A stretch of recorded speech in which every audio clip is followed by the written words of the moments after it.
aqui ao meu lado, Paulo Biscaia Filho, cineasta, professor, mestre, estudioso de cinema, comentarista também comigo às sextas-feiras no programa Light News, da Transamérica Light. Aqui do meu outro lado, o Luiz Gustavo Vilela, que é comentarista do site Portal Pop, né? Do Portal Pop. Picareta profissional. E nós vamos conversar um pouco com vocês sobre a carreira do Hitchcock. Vai ser muito pouco tempo, porque a carreira dele foi bem extensa, mas dando uma ênfase maior no Psicose, que nós vamos exibir para vocês logo depois desse bate-papo. Então, você quer começar, Paulo? Por onde? Pelo começo. Não, pelo começo. Ele nasceu na Inglaterra. Na Inglaterra, num dia perfeito, inclusive. Ele nasceu no mal agourado 13 de agosto. Então, uma data perfeita para o Hitchcock. Eu não me lembro o ano agora. 1800, no finalzinho do século XIX. E, enfim, ele começou a carreira dele na Inglaterra. A parte britânica dele... Ops, foi embora. ela é a menos conhecida. O Hitchcock, ele estourou mesmo. Óbvio que ele já tinha uma grande reputação na Inglaterra durante a década de 30. Começou a fazer cinema mudo ainda na década de 20. E na década de 30 fez uma série de thrillers, dramas, comédias leves. E que levou ele a ser convidado a fazer o seu primeiro filme nos Estados Unidos. Que foi o Rebecca. Foi o Rebecca, que já de cara deu o Oscar de melhor filme, mas não de melhor direção. O Hitchcock nunca ganhou um Oscar de direção. E a partir do Rebecca, ele começou a fazer a parte mais notória da carreira dele, e também a mais sólida, onde a experimentação de linguagem, junto com o entretenimento, encontrou um ponto de equilíbrio perfeito. Eu rogo toda noite para São Hitchcock, porque ele é o santo padroeiro de qualquer pessoa que gosta de cinema, porque esse ponto de equilíbrio perfeito que ele encontrou entre trabalhar a linguagem de cinema, a ponto de isso ser um foco de estudo acadêmico, se for o caso, que os franceses acabaram respeitando antes mesmo dos americanos, sem que isso fosse o principal. Ou seja, que não fosse um filme cabeça, que as pessoas têm medo de ver, não, esse filme é meio cabeça. Ele equilibrava isso com entretenimento. Então era uma narrativa de primeira, uma experimentação de ângulos de câmera, de montagem, de linguagem cinematográfica de primeiríssima, e também um entretenimento de primeirésima. Então, como o Paulo falou, ele começou a carreira na década de 20, ainda na Inglaterra, e já nessa época, já nos primeiros filmes, ele começou a adotar uma das marcas registradas dele, que é a famosa ponta. A primeira ponta que ele fez num filme dele próprio, não lembro se foi o segundo ou foi o terceiro filme que ele dirigiu, mas foi bem no começo da carreira, ainda na década de 20. Precisava de um extra, de um ator, um figurante para compor uma cena lá, e não tinha ninguém disponível. Ninguém. No set, ele não queria atrasar a filmagem, porque o estúdio ia ser ocupado por uma outra produção. Naquela época, década de 20, era muito comum, a maioria dos filmes eram feitos em estúdio, e a produção obedecia uma escala, a produção tal ficava no estúdio tal durante um determinado período de tempo, depois saía a equipe, entrava outra, remodelava o estúdio, e uma outra produção era feita naquele mesmo estúdio, para ganhar tempo, para baratear os custos da produção. E como ele tinha que terminar aquela tomada e não queria deixar para depois, não podia ficar esperando que alguém aparecesse, ele fez a ponta. Ele próprio. Saiu lá da cadeira de diretor, foi lá para frente e apareceu. E gostou. E desde então, em todos os outros filmes dele, ele faz uma pontinha. E como o Paulo falou, nesse período inglês, ele desenvolveu já muito dos elementos que o tornaram bem conhecido mais tarde, mas não de uma maneira sistemática. eu acho que estava mais assim, meio Mais na intuitiva. tentativa, mais intuitiva. Você vê principalmente em A Dama Oculta, que é um filme já da década de 30, em Os 39 Degraus. São dois filmes que já têm um acabamento mais próximo daquele Hitchcock que depois a gente passou a reconhecer. Felizmente, o British Film Institute vem restaurando toda essa filmografia britânica do Hitchcock. Muitos desses filmes estão em estado deplorável. Eles estão fazendo uma busca pelo mundo todo, conseguiram encontrar na Nova Zelândia ou foi na Austrália. Você não viu a peça que eu fiz do Hitchcock, né? Não, não pude ver. É que o tema era justamente esse, era um professor inglês que encontrava um fragmento de um filme do Hitchcock perdido de 1919. Que é um dos primeiros trabalhos dele. Então, esse filme foi encontrado, eu não lembro agora se foi na Austrália ou na Nova Zelândia, foi na Oceania. Ele encontrava na Grécia, isso, mas isso é a história. Essa é a história. E esse filme está sendo restaurado, e o British Film Institute está relançando todos esses filmes lá na Inglaterra em Blu-ray agora. Inclusive, na mostra especial do Hitchcock que a gente vai exibir aqui no Cineoma a partir do dia 4 de março, o primeiro filme vai ser justamente O Pensionista, que é um filme de 1926. Ele foi lançado na Inglaterra em 1926 e foi lançado no resto do mundo em 1927. É um dos primeiros filmes do Hitchcock. E é uma cópia inteiramente restaurada e em Blu-ray vai ser a primeira exibição do Hitchcock nesse festival que a gente vai promover agora em março. E eu passo a palavra para o Luiz conversar um pouquinho. Apesar dele ter dito que está aqui de... Como é que você falou? De pilantra? Picareta profissional. Picareta profissional, mas ele sabe também muito do Hitchcock. Sempre um farsante. O legal do Hitchcock... Vocês falaram da aparição dele. No Psicose, se eu não me engano, é na frente da agência da imobiliária. Do banco, lá da imobiliária. Quando a Janet Leigh entra pela primeira vez, ele está de chapéu na rua. Então, já prestem atenção. O Hitchcock ele é muito legal. Só para complementar isso que ele falou agora, no início as aparições dele não tinham um ponto específico. Às vezes aconteciam no meio do filme, no final do filme, e ele começou a perceber de que as pessoas estavam deixando de prestar atenção na história para esperar a aparição dele. Ué, cadê o Hitchcock? Onde é que vai aparecer o Hitchcock? Então, a partir do momento que ele percebeu isso, ele começou a aparecer já no comecinho do filme. Que aí as pessoas... tá ali o Hitchcock. Pronto, vamos acompanhar a história agora. Ele perde o ônibus também, por exemplo, logo na primeira cena Os pássaros. Não, o que ele perde o ônibus é o... Não é Intriga Internacional. É Intriga Internacional. Ele perde o ônibus. Logo no comecinho, acho que é a primeira tomada. O Hitchcock é um preciosista da imagem, assim. Me permitam falar um pouco dele como cineasta, assim. Num universo já colorido e falado, as pessoas já estavam se apoiando muito nas falas e nas cores, o Hitchcock ele ainda escolhia a melhor forma de contar uma história do ponto de vista da imagem. No Psicose, o Psicose é um belíssimo exemplo desse, porque eu revi ele essa semana e tem exatos 2 diálogos expositivos. O diálogo expositivo é o diálogo que te conta a trama. São 2 diálogos expositivos. O último é o do psicólogo, que explica tudo e tal, que ele é absolutamente necessário, um prólogo para a trama. E tem um outro agora, não me recordo, que eu vim para cá pensando nisso. No meio de uma fala aleatória, eu vou lembrar e vou interromper tudo e vou falar, tá? Mas é muito impressionante, assim, como ele consegue revelar os motivos, ele consegue revelar pensamentos dos personagens com enquadramentos. É uma sutileza que... E às vezes a impressão que dá é que o cinema contemporâneo esqueceu completamente como se faz isso. Usa a palavra de muleta, né? Exemplo maior agora é o Lincoln, que está sendo adorado por todo mundo, mas é diálogo expositivo atrás de diálogo expositivo. E quando não tem diálogo, tem imagem expositiva.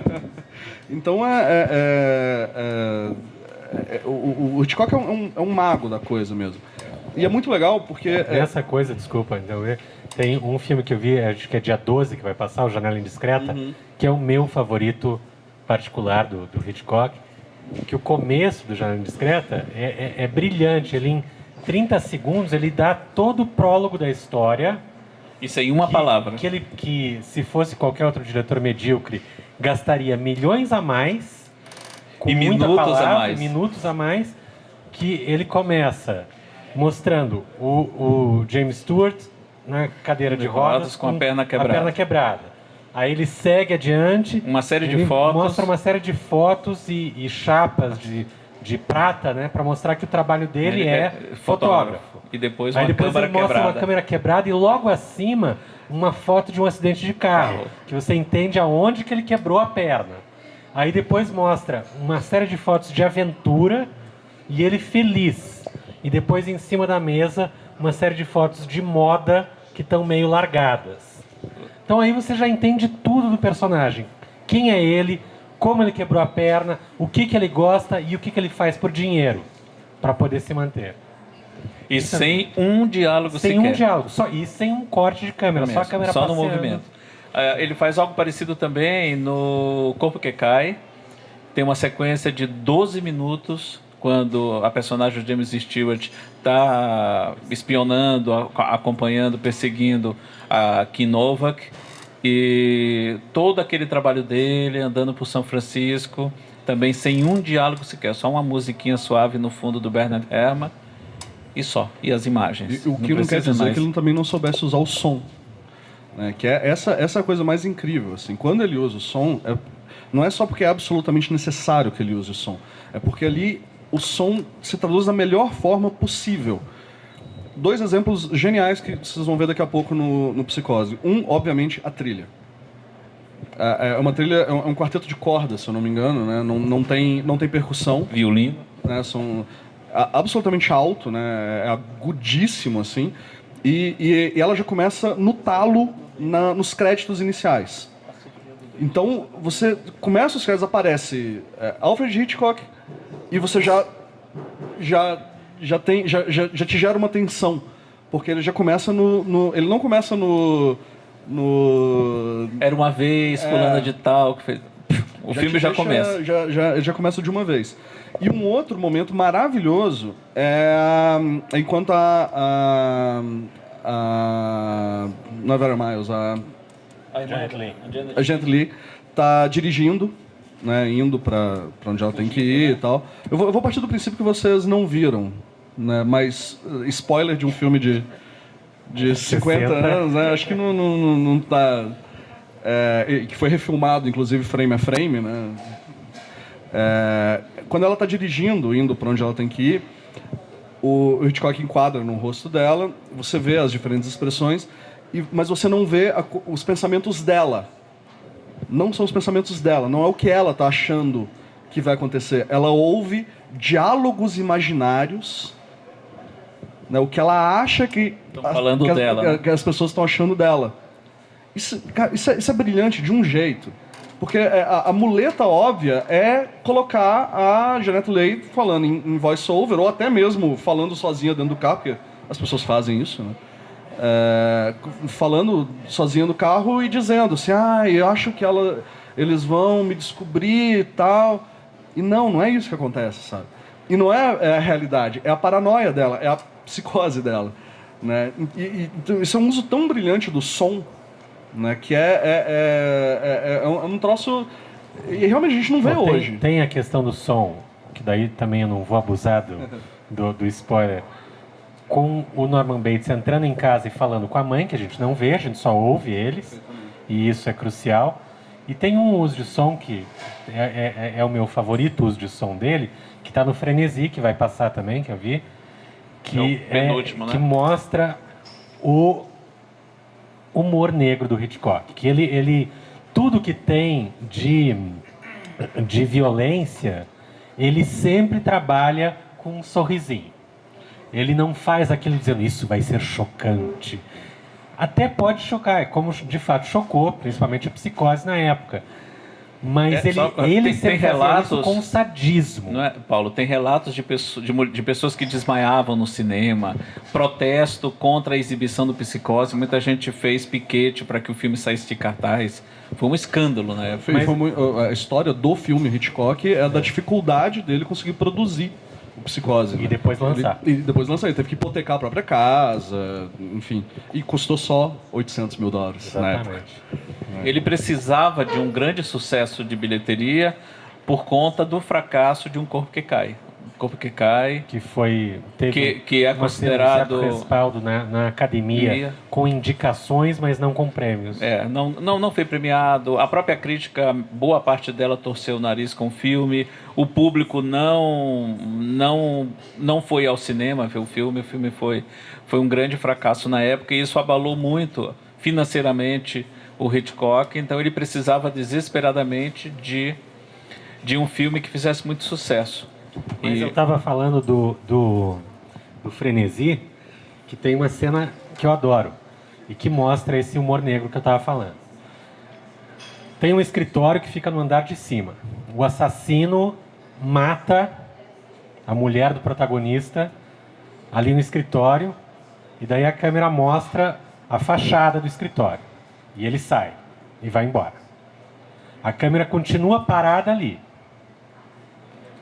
Aí aparece a secretária entrando na casa. E tem todo o tempo dela ir até em cima e nisso estão passando transeuntes ali. E a gente só vê a fachada. E no momento que está passando uma mocinha na frente da fachada do prédio, é exatamente o momento que a secretária vê, mas a gente não vê isso, o corpo da chefe dela, morta, estrangulada com a língua de lado, e dá o grito. E a gente ouve o grito. Ah! E naquele momento, aquela mocinha que está andando na rua só faz... Toma um susto. E continua, toma um susto e continua andando. Então a gente vê toda a cena, tudo aquilo que aconteceu lá dentro, só com uma câmera parada na frente de uma fachada e um som de um grito. E é o suficiente. Outra coisa muito interessante e curiosa na carreira do Hitchcock, ele foi o primeiro diretor de cinema a funcionar como chamariz de público.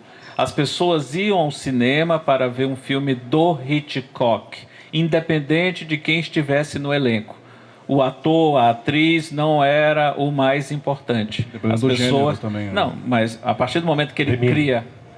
Cecil B. DeMille na época. Não, também. independente do gênero do Hitchcock, porque ele, sim. A gente entende ele hoje como um diretor de thrillers, mas de suspenses, mas ele tem thrillers, tem comédias, tem... Né, eu nem incluo o Celso B. DeMille nessa mesma categoria, porque o Celso B. fazia filmes caros demais, grandiosos demais, operísticos demais, e, claro, fazia bom uso da tecnologia que existia na época para esse tipo de filme, e as pessoas iam mais pelo espetáculo em si. É a mesma coisa, podia ser qualquer outro diretor, aquele tipo de filme sempre tem...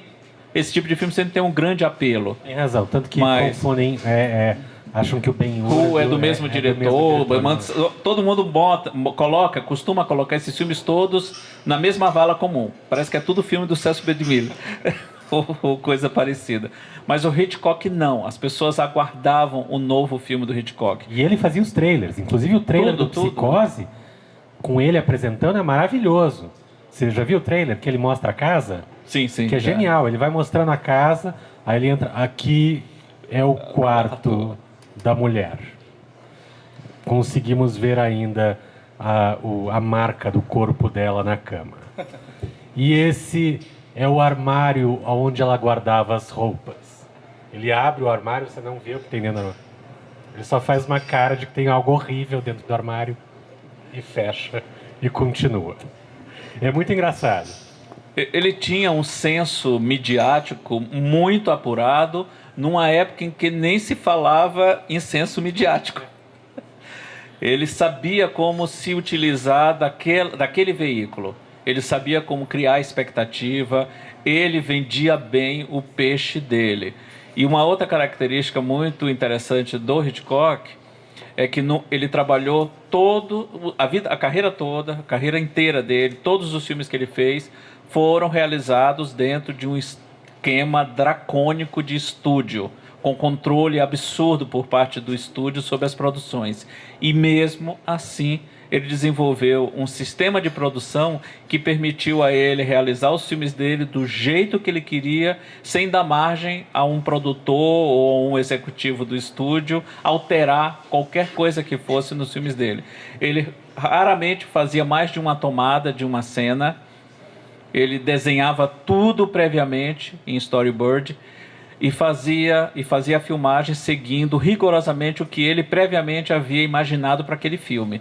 E era só aquilo. Na hora de editar, ou você fazia daquele jeito, ou montava as cenas do jeito que ele havia feito, ou o filme ficava sem sentido. Não tinha uma cena adicional, não tinha um ângulo diferente para você optar e mudar. Ou fazia daquele jeito ou não tinha filme.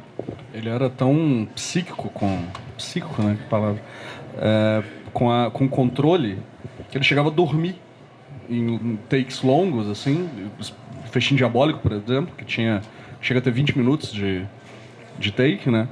Ele falava ação e tinha um colchãozinho ali atrás, ele chegava e cochilava ali, porque é bem isso, eu vou fazer do jeito que ele mandou fazer, eu não tinha razão dele estar ali. E fora que ele falava que atores são gado. Não. Corrija essa frase, Paulo. Atores, isso saiu numa revista que ele tinha dito que atores eram gado. Daí depois ele foi corrigir. Digo, não, eu nunca disse que atores eram gado. Eu disse que atores devem ser tratados como gado. É diferente. E tem uma outra coisa maldita variety, né? dessa visão que ele tinha. Também, isso é algo que está nos extras do Frenesi, que o diretor de fotografia conta que, na época, 1973, o Frenesi... É só um parênteses. O Frenesi foi o primeiro filme dele feito na Inglaterra, depois de mais de 30 anos nos Estados Unidos. Ele volta à Inglaterra, faz Frenesi, depois retorna aos Estados Unidos e faz o último filme dele, que é o Trama Macabra. E o Frenesi, naquela época, não tinha o vídeo assist de maneira tão fácil como tem hoje. O vídeo assist é um monitor que o diretor vê o que a câmera está captando, que hoje é algo corriqueiro. Mas na época não tinha, você tinha que estar com o olho lá no visorzinho mesmo para poder entender o que está no enquadramento. E conta que numa sequência do Frenesi, ele estava mais ou menos uns 5 metros da câmera, a câmera estava lá, ele estava aqui, a ação estava acontecendo lá, e eles estavam tentando se bater para ver de que maneira iam conseguir enquadrar os atores com aquela posição de câmera. Ele só olhou e disse, levanta a câmera mais ou menos uns 30 centímetros, troca essa lente pela lente tal. Tum. Tá enquadrado, né? Tá. Sem ver. Sabendo. Então ele já tinha um domínio pleno sobre a arte dele, como poucos, mesmo em fim de carreira, conseguem ter. Se alguém aqui for estudioso de cinema, no sentido de querer saber mais sobre filmes, ou caso queira fazer filme, tem uma bíblia para isso, que é a grande entrevista que o François Truffaut realizou com o Hitchcock na década de 60. Ela foi lançada no Brasil em livro, tem 2 edições, uma mais antiga da Brasiliense, que se encontra nos sebos, e uma mais recente da Cossack Naif. O livro ali tem tudo. O François Truffaut era um grande cineasta também, entendia muito de cinema e conhecia a fundo a obra do Hitchcock. Não poderia ter um entrevistador melhor do que o François Truffaut para conversar com ele. E simplesmente o Hitchcock conta tudo. Tudo que você precisa saber para fazer um bom filme está ali naquele livro. E é uma leitura deliciosa. Você lê assim de um tapa. É uma leitura... Muito bom livro. O livro tem essa grossura, mas tem bastante foto e tal. E como é entrevista... Se tem figurinha, tudo bem. Tem figurinha. E tem uma fluidez na entrevista que é delicioso. Ler em poucas horas, você vai terminar. O legal de ser o Truffaut entrevistando o Hitchcock é que eu falo um negócio, esses caras aqui, eles costumam me olhar com um certo ódio, assim, mas o Hitchcock, ele era o Michael Bay da época. Tá vendo? Muito ódio, olha. Mas era o cara que... Era o cara da bilheteria. As pessoas não reconheciam mérito artístico, esse mérito que a gente vê muito facilmente hoje. Ele não era reconhecido. E precisou dos franceses, né, especialmente os franceses que escreviam para Cahiers du Cinéma. Falei, meu francês está... Pardon my French. O francês está melhor que a comparação com o Michael Bay. Mas a cena do banheiro tem 47 frames em 12 segundos, que é uma coisa que o Michael Bay aperfeiçoou nas cenas de ação, que são tomadas curtas em... Hoje ele faz 40 cortes em 5 segundos. 5 segundos. Né? Mas enfim, o Hitchcock era o cara da bilheteria. Ele não era o cara... Ele não era o Paul Thomas Anderson, sabe? Não era o cara de Sundance. Ele não era o independente. Por mais que ele fizesse filmes em sistema... num esquema industrial e tal, ele era o cara do esquemão dos grandes estúdios. E assim como John Ford, Howard Hawks e tal, ele só foi descoberto pelo mundo que pensava cinema, que pensava arte, quando o pessoal da Cahiers du Cinéma, que é o Godard, o Truffaut, o Claude Chabrol, começaram a olhar para o cinema americano e falar, opa, não é só... O Scarface não é só tiroteio. Né? O cinema do Hitchcock tem muito pensamento por trás disso daqui. Né? Então, graças a esses caras, né? Não é graças ao cinema, ao pensamento americano mesmo. É graças a esses caras que a gente enxerga hoje todas as qualidades do cinema do Hitchcock. Mas eu falo do Michael Bay porque eu já vi gente... Quem sabe um dia no futuro mas eu já vi gente descubra... falando que tem muita arte naquelas tomadas insanas do Michael Bay, assim, que não é fácil fazer aquilo lá e manter coerência. Mas eu não tô comparando. Aonde está a arte no remake de Massacre da Serra Elétrica? O original é genial. Isso, mas não é o Michael Bay. Ele é o produtor. É o produtor. Ele que disse, mas o Spielberg é produtor do Cowboys e Aliens. E aí? Mas o Spielberg já deixou de ser artista também. Mas uma outra coisa disso de leitura de filme, de novo, eu falo mais do Janela Indiscreta porque é o que está sempre mais próximo do coração. E que Janela Indiscreta é um filme que também se passa num lugar só, num cenário só. Inclusive tem na internet uma brincadeira, uma né? bem interessante, uma montagem que mostra o filme inteiro em um enquadramento. Eles pegaram todos os enquadramentos do filme e colocaram um do lado do outro. Você já viu isso? Porque são 3 ou 4 só, né, enquadramentos. A câmera fica praticamente fixa e ele fica girando, né? Exatamente. Daí ele vai aplicando naquele cenário do que é visto pela janela. E quando o filme foi lançado, o filme se passa na região do Soho, em Nova York. E mostra os vizinhos do personagem do James Stewart. E são vizinhos ditos típicos do Soho. E alguns críticos disseram, isso não retrata bem o Soho. Esse filme não é um bom retrato do Soho nova-iorquino. No que a resposta não foi nem do Hitchcock, mas do próprio Truffaut, ele disse, mas não é um filme sobre o Soho, é um filme sobre cinema. E isso é maravilhoso, porque se você vê o Janela Indiscreta, o primeiro plano do Janela Indiscreta é a janela e a cortina levantando.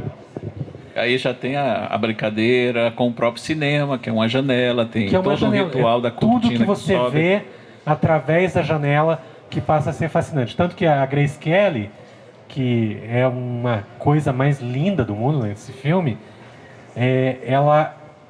ele não gosta dela. Se uma pessoa é capaz de não gostar da Grace Kelly, o personagem dele desdenha ela. E ele só passa a ficar fascinado por ela quando ela vai fazer a investigação no apartamento da frente. Ou seja, quando ela está no cinema. Não, e tem a ver até com a sequência de fotos que é mostrada. Eu sinto no começo do filme, na primeira parte do filme, que ele vê na personagem da Grace Kelly, que é louca por ele, um reflexo daquele tipo de foto que ele faz por obrigação profissional. para se sustentar. E justamente a partir do momento que ela entra no mundo dele, compartilha daquela ação dele e entra dentro do filme, né? Aí a coisa muda. Da mesma forma, tem uma outra coisa legal que fala do Hitchcock, agora eu lembrei, que é o MacGuffin. Alguém sabe o que é o MacGuffin? Alguém se arrisca a responder o que é o MacGuffin? É um bolinho. Não é cupcake. Bolinho do McDonald's, que é o MacGuffin. Digo que é o que O é Psicose tem um MacGuffin? Opa! Os 30 primeiros minutos do Psicose são uma MacGuffin. Que você acha que vai falar daquilo, e não é daquilo. O MacGuffin é um nada. Tá. Uma brincadeira. É uma brincadeira. É um desvirtuamento. É o trabalho do mágico, quando o mágico diz, olha aqui nessa mão. Quando na verdade ele está fazendo truque com essa mão. E o que vai sair, a mágica que vai sair é daqui. O Hitchcock ele faz esse trabalho do mágico na sua contação de história.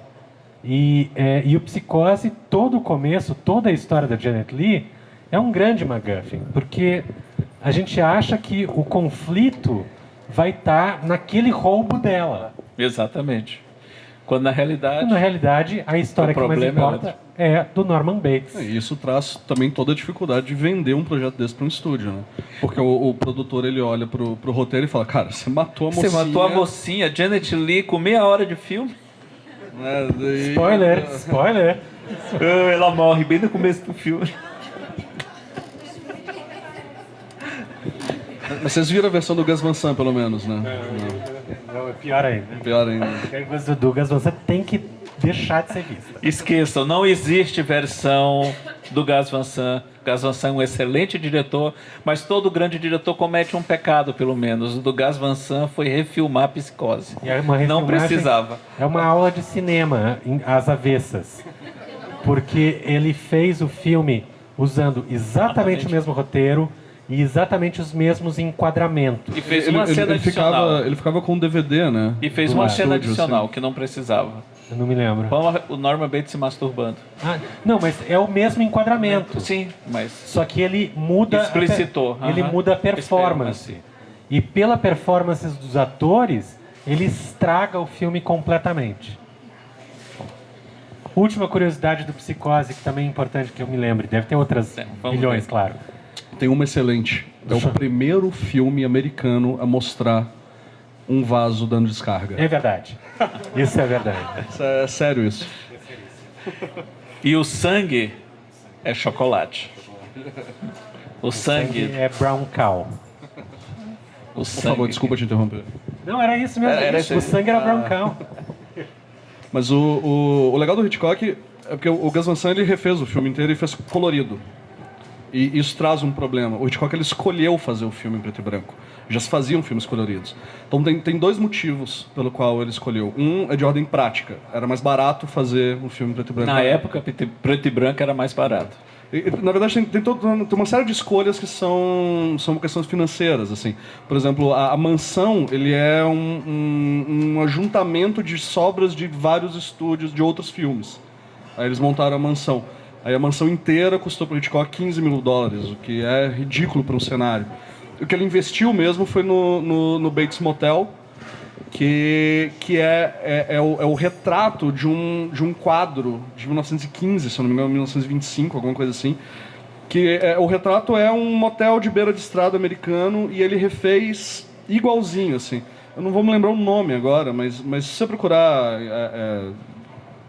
pintura Bates Motel original, alguma coisa assim no Google, ele aparece. Tem uma coisa curiosa também com a trilha sonora. Quando o Bernard Herrmann mostrou pela primeira vez para o Hitchcock aquela famosa sequência de acordes que é utilizada na cena do chuveiro, aquele barulho ali feito com violinos, o Hitchcock não gostou, desaprovou. Ele queria fazer mudo, né? Ele não gostou.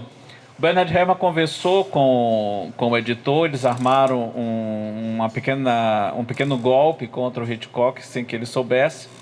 E mostraram para ele a cena com a música. Na hora que ele viu aquela cena com a música, aí ele deu o braço a torcer. Que é o sinal do gênio, né? E deixou. O gênio, ele é o cara E que deixou. muda de ideia também, né? É o cara que... Mas aqui é melhor do que eu tinha pensado, logo... Não sei, separadamente ele não viu muito sentido da música, não sei. Hoje você escuta aqueles acordes, você não tem como não lembrar da banheira. Da mesma forma que e isso é assumido por parte Chuveiro, aliás. do John Williams, o compositor do Spielberg, né, desde sempre, que no Tubarão ele fez a trilha do Tubarão chupinzado total do que o Bernard Herrmann São os dois fez no acordes, Psicose. né? É a lógica dos dois acordes. É a mesma lógica, né, de ter o ataque do tubarão, que também é algo né, que quando toca a música... Só no Você já viu uma coisa no filme do Tubarão que é interessante? Que o tema do tubarão taran, taran, só é usado para o tubarão na primeira sequência. Em todas as outras é para enganar o público. Que não é o tubarão, é de mentira. Tem uma outra aproximação interessante do Psicose com o Tubarão, que são as sequências sem alma. Né? Tubarão e Psicose todos têm continuações horríveis e completamente desalmadas. Psicose tem 4 continuações e agora tá ganhando uma série que é um prequel.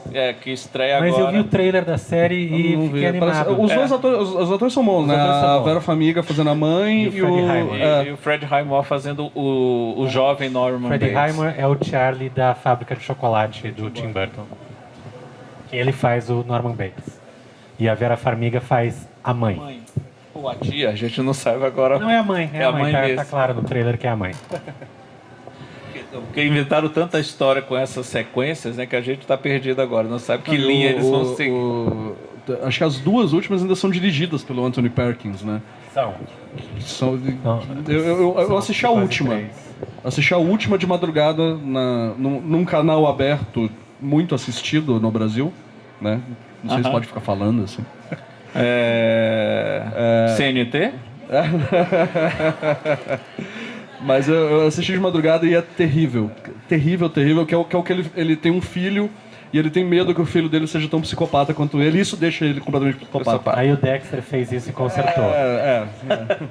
Então, vamos abrir agora para as perguntas. Você quer perguntar? Com relação aos roteiros dele, era ele mesmo que pensava nos roteiros? Não. Sim e não. Sim e não. Eram outros roteiristas, não era ele que escrevia. Mas ele mandava no que deveria acontecer no roteiro. Ele revisava, ele supervisionava tudo, mandava refazer. Mas a grande ideia do filme, a sacada vinha dele. Sim, de escolher a história, sim. Uma das características muito marcantes do Hitchcock é transformar livros ruins ou livros de banca de jornal assim, em grandes filmes. O Psicose, por exemplo, ele é um livrinho pulp de uma sequência de livros pulp encomendado pelo autor, que eu não vou me lembrar o nome agora. Na verdade, isso é uma outra coisa interessante. O livro Psicose, que foi escrito pelo Robert Bloch, ele era uma digressão, digamos assim, de uma história real que tinha acontecido em Wisconsin, alguns anos antes. O Ed Gein, do né? Ed Gein. Ed Gein. O Ed Gein, ele ficou conhecido como o primeiro grande serial killer da história, ou pelo menos o primeiro que teve bastante mídia. E a história dele era que a mãe dele tinha morrido e ele inicialmente ia até cemitérios, exumava cadáveres e começava a fazer roupa com pele humana, porque ele queria se transformar. Então, eu ia chegar aí, que ele queria se transformar na mãe. E então aí você vê o Psicose, que fiz mais um spoiler aqui, e o Buffalo Bill do Silêncio dos Inocentes, que também tem exatamente essa premissa. Ele estava fazendo um colete humano que ele queria virar a mãe também. Virar mulher, né? Mulher. No caso. 39 degraus, não era? 39 degraus. É dele. Mas da fase inglesa. Houve duas versões, né? Uma na Inglaterra e outra nos Estados Unidos. Não, Não? a outra que existe não Certo. foi ele que fez. Ele só fez uma mesmo. Ah, O mas- Homem que mas Sabia alguns Demais filmes é que ele ele fez duas versões, Mas a só um? inglesa e a americana. Inclusive, esses O Homem que Mas Sabia só o Demais. homem que sabia demais. Só. inclusive, ele se esperava muito no Fritz Lang, né? Eu li qualquer coisa. Ah, provavelmente. O ele- Fritz Lang foi um dos maiores comentário influentes que se daquela inspirou. época. Admirava muito o Fritz Sim, Lang. Mas ele ia mas- muito à Alemanha, ele assistiu muito da produção Exatamente. expressionista alemã da Exatamente. década de 10 e 20. Então, com certeza, você percebe essa influência, principalmente na fase inglesa dele. Correto. É. Mas acho que os cenários, assim, tem muita coisa expressionista também, né? No Psicose, por exemplo. A lógica tem uma imagem super bonita, assim, que é a Janet Leigh, no começo, ela é enquadrada com uma persiana ao fundo, que dá uma horizontalidade para a cena, assim, e tem um caráter expressionista, A própria opção do preto e branco. a opção já- do preto e branco, é verdade. O Homem Errado, não era dele, não? É dele. É em Fonda, né? Já é da fase americana. Fase americana. americana. Alguém mais uma pergunta? Aquela tomada que ele faz direto, ele foi o primeiro a fazer? No Sem começo, cortes? aquela que vai chegando direto até a janela do apartamento, É. que é a primeira coisa do Psicose. Não sei se ele foi o primeiro a fazer, mas tem um cortezinho logo depois. Tem, ali. tem uma característica do primeiro cinema falado, os primeiros filmes do cinema falado, por uma questão técnica, se você cortasse uma cena, na época, você tinha no som, porque as técnicas de edição de som eram muito rudimentares na época. Então, uma das soluções dessa época era fazer grandes planos de sequência. Então, é óbvio que era tudo muito mambembe, tinha, né, a câmera muito pesada e muito barulhenta também, então ela ficava numa cabine gigantesca, assim, mas era uma das opções do... Então, logo no primeiro cinema falado, você já vê esse tipo de... Porque o cinema mudo original, os diretores tinham muito controle. Então, eles aproveitavam para fazer muito campo contra campo, editavam bastante, assim. Então, isso não era muito usual, porque aí eles conseguiam fazer enquadramentos que davam tudo que eles queriam de ambientação. Então, nos primeiros filmes do cinema falado, como solução estética, eles tiveram que fazer isso. Mas aí também, logo depois, quando o cinema falado tem edições, quando ele consegue editar bem o vídeo, por exemplo, tem aquele plano de sequência maravilhoso do início do Scarface. Né? É a primeira cena do Scarface, começa no X lá da rua, né? Aí passa que até o Paul Mooney chegar e matar o primeiro gangster. Se vocês tiverem a oportunidade de rever o Scarface, vocês vão perceber que o Scarface está sempre marcado, o filme inteiro. Sempre. Você vê uma sombra de um X marcado na testa dele, na roupa dele. Sempre tem alguma coisa marcando ele. Tipo assim, é esse cara aqui, ó. Esse cara é perigoso. Ele tá marcado o filme inteiro. Um outro filme feito um pouco depois do Scarface, que é o Falcão Maltês, do John Huston, você vê que o filme é cheio de enquadramentos de grades. É como se boa parte daquelas personagens estivesse, assim, a meio passo de estar preso. Eles estão sempre... Você vê, na cena do elevador, que é a herança na cena direta da do escada, expressionismo alemão, na cena né? que mostra a janela, você sempre vê alguma referência à grade. É bem legal. Os Infiltrados usam o X também, né? Usa. Os Infiltrados do Scorsese. Agora, só para complementar isso que ele perguntou de plano sequência e tudo, o experimento mais radical que ele fez com esse tipo de plano foi no Festim Diabólico, que é um filme que tem supostamente apenas 8 cortes. Ele usou toda a extensão de um rolo de filme. O filme foi bastante ensaiado, foi todo feito num único cenário, e ele fez o filme ao longo de uma semana, cada dia um take completo diferente, e depois emendou. Se você prestar atenção, as emendas são justamente com um movimento de câmera nas costas de uma personagem, ou naquela porta que abre e fecha. Sempre tem um ponto onde você percebe que ali teve o corte. Mas tem uma experiência mais recente de um russo, o filme chamado Arca Russa, mas ele foi feito com câmera de vídeo.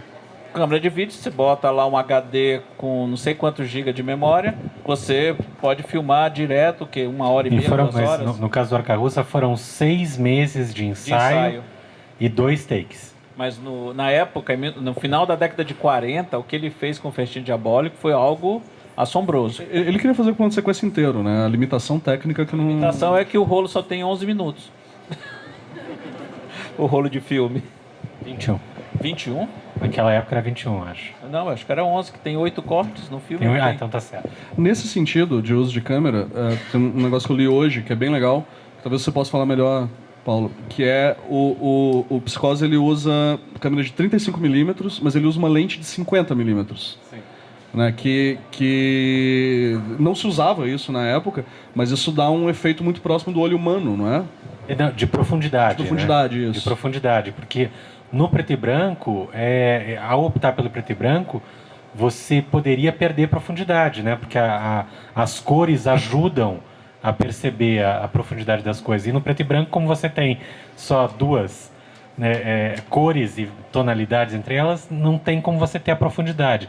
Com essa lente, essa profundidade fica um pouco mais evidente e o filme não tem cara de filme de 1920. Né?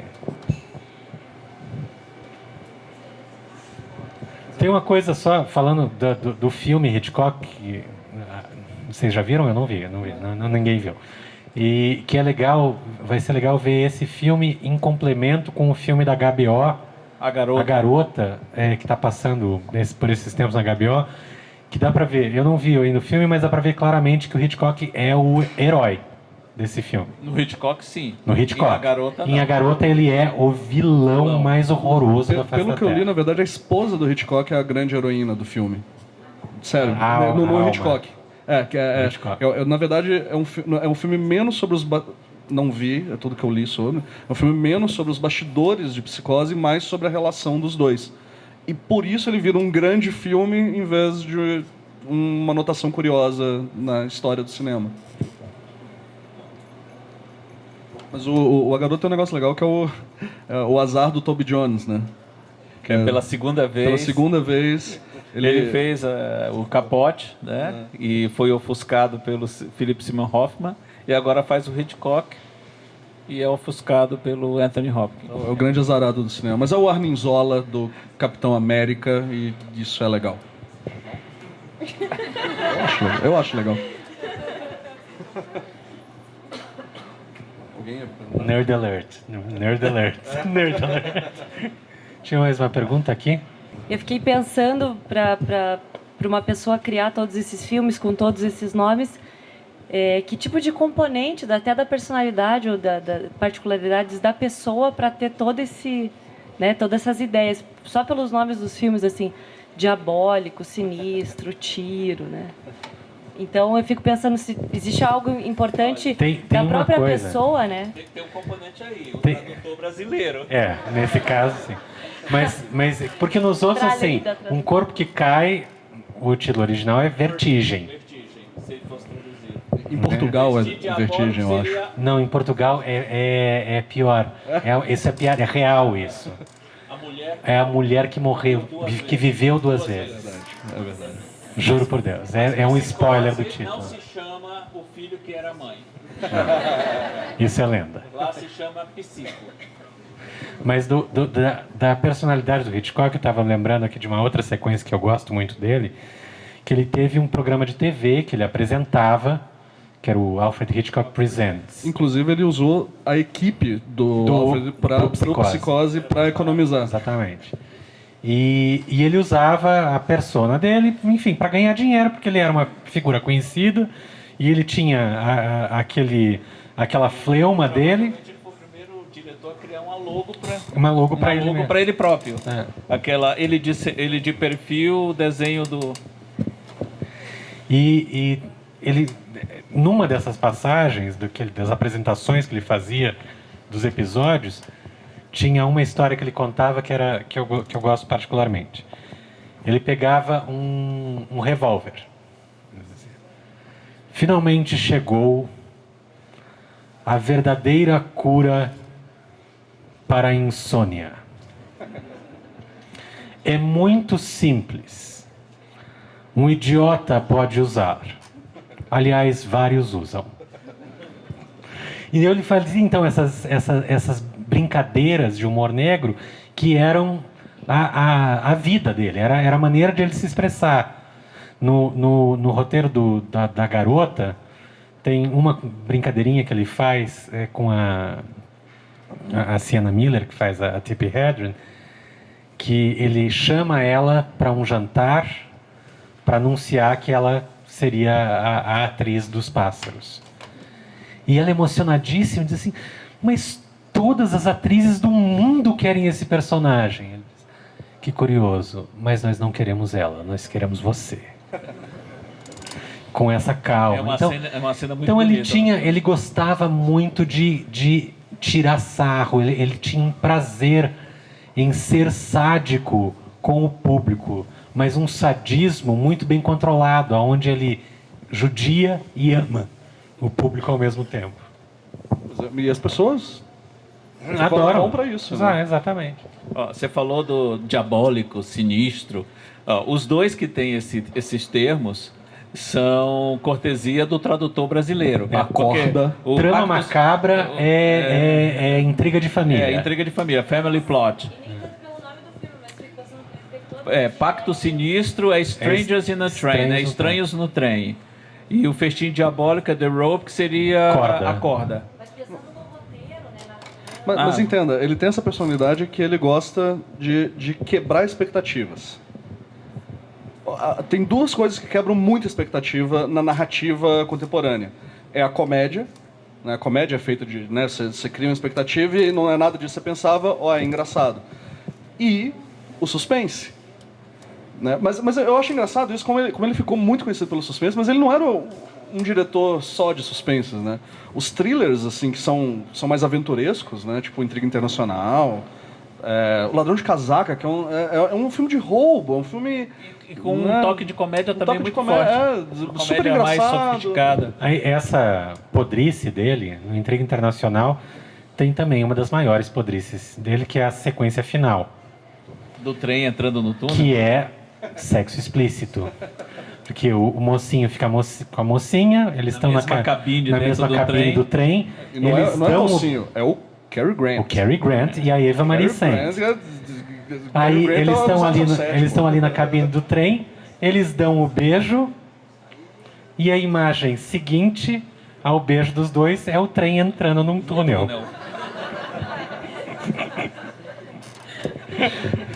De uma sutileza. O Hitchcock costumava... Piada de banheiro, cara. Ele deu um exemplo uma vez, perguntaram para ele a diferença, o que era suspense. E ele contou uma historinha que é bem emblemática da diferença entre o suspense e o susto, por exemplo. Ele disse assim, olha, você pega uma cena onde você vê uma sala, tem um grupo de pessoas reunidos, participando de uma reunião, e de repente uma bomba explode. Você toma um susto e pronto, acabou. É só isso. O suspense, você tem que fornecer elementos ao espectador. Então, essa mesma cena, antes da reunião, você vê alguém entrando lá e colocando uma maleta debaixo da mesa. Depois as pessoas chegam para a reunião e você sabe que tem alguma coisa colocada ali embaixo. Então, você tem essa informação, mas as pessoas que estão no filme não têm. Então, é esse conhecimento prévio que você tem diante do que está acontecendo na cena e que as pessoas que estão em cena não têm esse conhecimento e você não tem como alertá-los, não tem o que fazer a não ser roer as unhas, isso é o suspense. Você fica naquela expectativa da bomba explodir. Ela pode até não explodir, mas você vai ter a sensação de que alguma coisa poderá acontecer. São duas coisas clássicas do Hitchcock de forma narrativa. Isso de ele deixar o público saber algo que o personagem não sabe, e o suspense vir daí. E também a outra coisa que ele geralmente lhe traz, que até o Truffaut depois definiu isso, o homem comum a uma situação incomum. Né? O Intriga Internacional é um exemplo clássico. É o melhor exemplo, eu acho.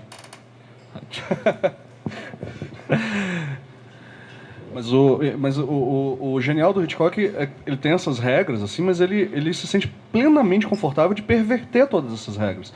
O Janela Indiscreta, ele faz justamente o contrário, a gente sabe tanto quanto o Cary Grant. O ponto do filme é que a gente sabe tanto quanto ele. Então toda a paranoia dele em relação ao vizinho de frente, ela é a mesma nossa. Se eu não me engano, acho que Tem uma sequência informação que ele você... está dormindo e a câmera continua. Exatamente. Uma única e que, na verdade, não diz muito. Né? Mas tá vendo? Essa é uma regra dele. Ele fala assim, isso é o grande suspense. E ele pega um filme e perverte toda a lógica dele mesmo. Ali reside o gênio, né? É a capacidade de perverter a própria fórmula, né? E com isso... Então, gente, nós temos aqui alguns brindes para sortear. Como ninguém preencheu fichinha, não tem número escondido debaixo da poltrona, tá? São... Quantos kits, Alexandre? 3 kits de camiseta e livro. 3 kits com camiseta, livro e ingresso, né? Ingresso, isso. É. E, na realidade, vão ser 4 kits. 3 deles com o livro que conta a história desse filme, que estreia semana que vem, Os Bastidores de Psicose. Uma camiseta e um par de ingressos. Não para o filme, para o Duro de Matar 5.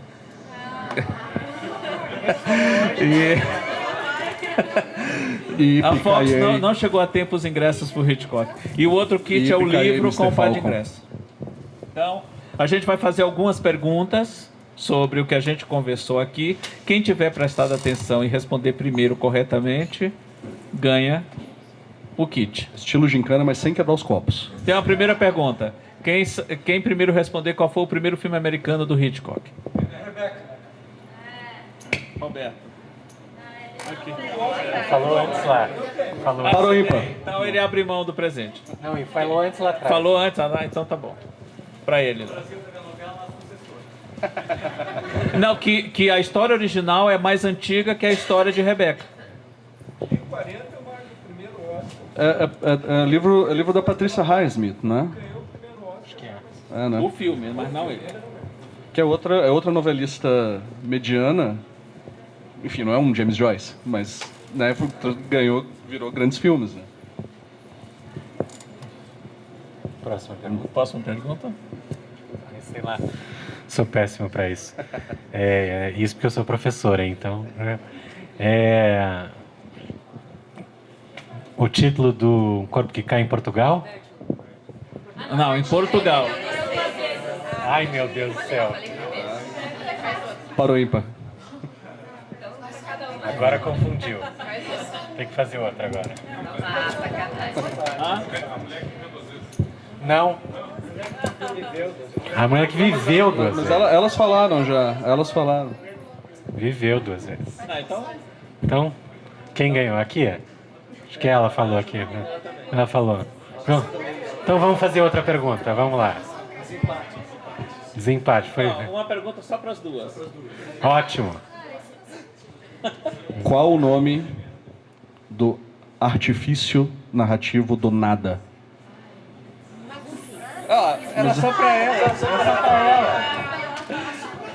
Não vale a ajuda dos universitários. Agora ela já Já foi. MacGuffin. Spoilers. MacGuffin. Tá aqui então outra fácil. Só para elas duas. Só para vocês duas. Se Trama Macabra fosse traduzido ao pé da letra, ele se chamaria? Filhos de Francisco.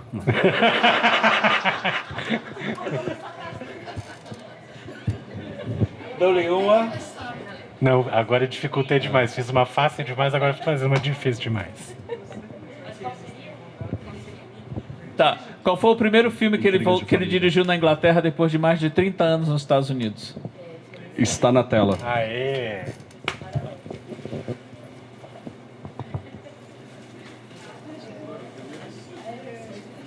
Suado esse, hein?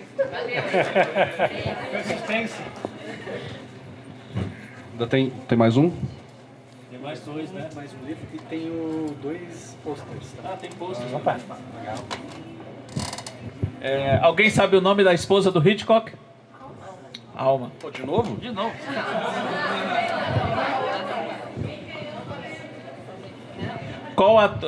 O ator que faz o Hitchcock neste filme é o Anthony Hopkins. E no filme A Garota, qual o nome do ator que faz o Hitchcock em A Garota?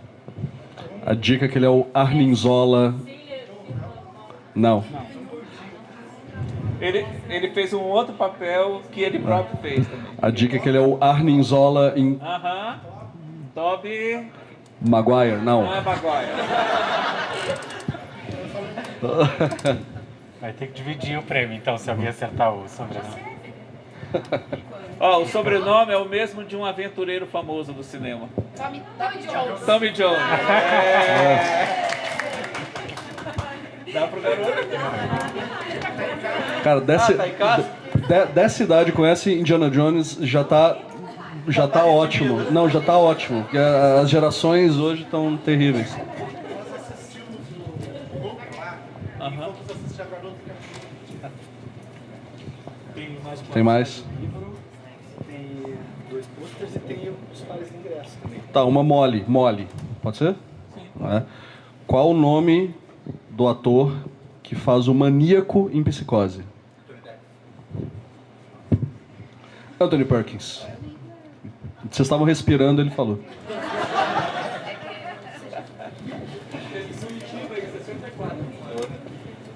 Tinha as mãos dele, não sei direito onde é que tá.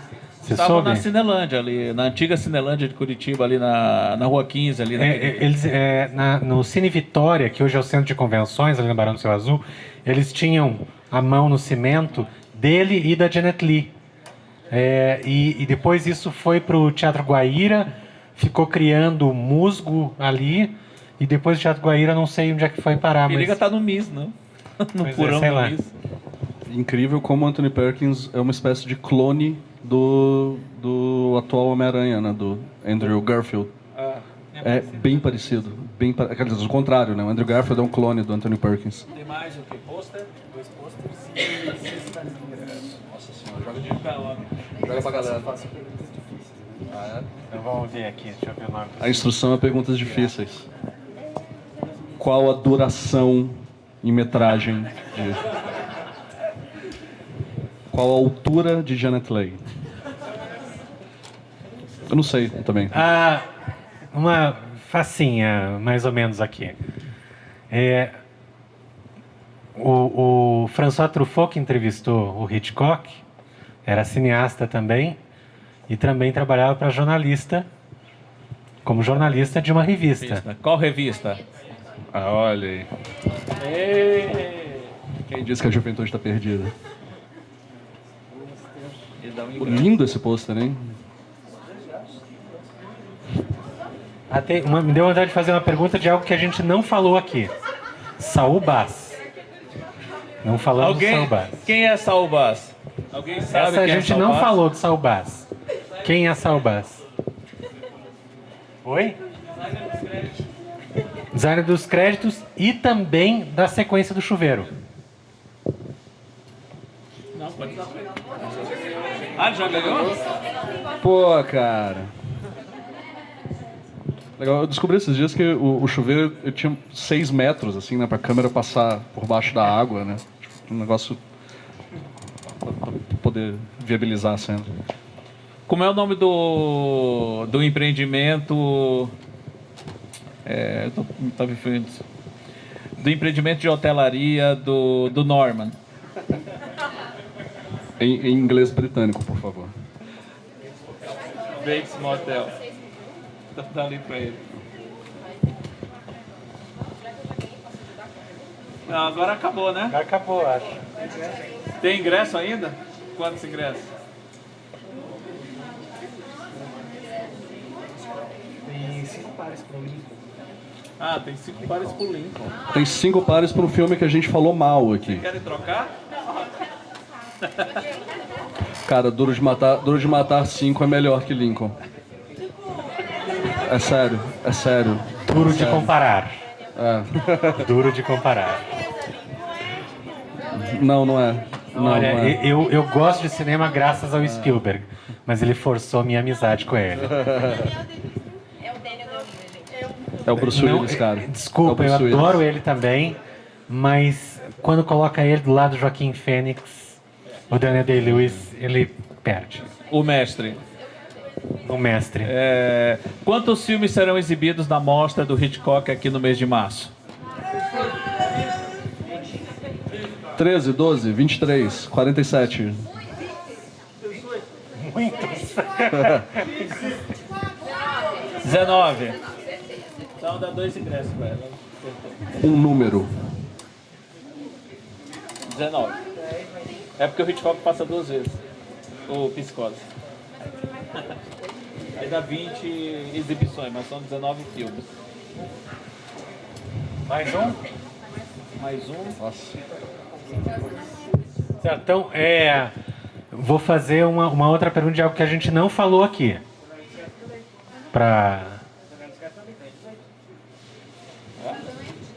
É 18? E olha, CPI. Polêmica. Denúncia. Chama o da Atena. 19. 19. 19, Naso. Pode contar direito. Segunda a sexta, segunda a sexta, segunda a sexta, segunda a quinta, 19. Fui eu que montei a programação, gente. 19. Não, tem 8,5, mas não tem 18,5 ainda. Tem você falou da briga que o Hitchcock teve com o Bernard Herrmann, que ele queria deixar a cena do chuveiro muda. Certo. Nessa, o Bernard Herrmann ganhou. Certo. Mas o Bernard Herrmann perdeu em um filme inteiro que ele fez, que o Hitchcock fez um filme inteiro, que o Bernard Herrmann chegou até a fazer música, mas não tem nenhuma música no filme inteiro. Que filme é esse? Se eu soubesse, eu falava. Porque eu... Não sabe? Não sei.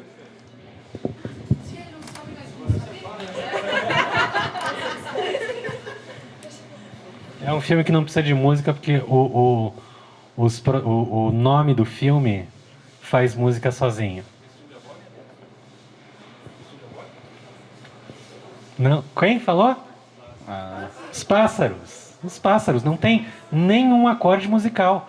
O Bernard Herrmann ajudou na composição de som, mas não tem música. Uma perguntinha bem fácil. Tem uma animação que usa como música incidental o tema da morte, aquele trecho com os acordes do ataque do Norman Bates no chuveiro. Quando filme de animação. Um filme de animação que usa quando uma certa personagem é citada ou aparece em cena. Tem um sketch do Saturday Night Live que é hilário, que ele mistura... Procurando Nemo. Quando falam ou aparece a sobrinha do dentista... Mas tem um sketch do Saturday Night Live que tem um ataque de tubarão numa banheira, que é hilário, e ele usa a trilha do... Para continuar na animação, tem uma outra animação de televisão que fez uma bela homenagem também à Psicose. Qual é essa animação? Simpsons.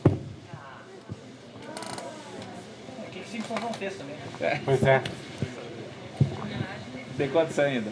Uma análise aprofundada do Boston de... Quantos filmes concorrem nesse domingo à categoria de melhor filme? 9. Quem falou 9 primeiro?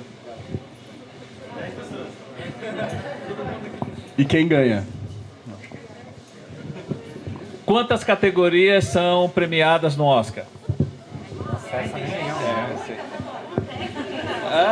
Vão chutando, gente. Não. Não. Não. Não. Não. Não. Não. Não. 41. Não. 24.